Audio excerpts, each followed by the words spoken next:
Mga kahuwan, panoorin ang video na ito upang alamin ang pinaka-latest na balita tungkol sa lagay ng panahon at bagyo update today.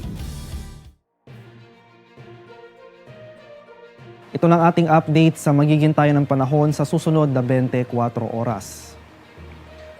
Tuluyan pa ngang humina ang epekto ng shear line o yung salubungan ng mainit at malamig na hangin sa malaking bahagi ng ating bansa. Kaya mababawasan na rin yung mga pakulan sa ilang areas ng Visayas at Mindanao.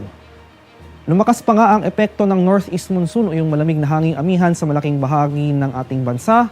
Kaya for the next 24 hours, buong Pilipinas mararanasan ang epekto ng malamig na hanging amihan.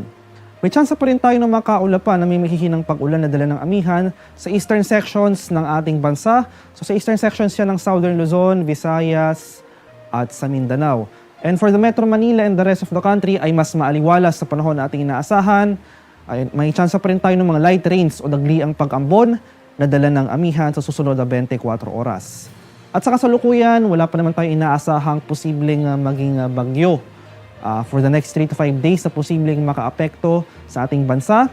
At wala rin tayo minomonitor na low pressure area na posibleng maging bagyo sa loob at labas ng ating Philippine Area of Responsibility.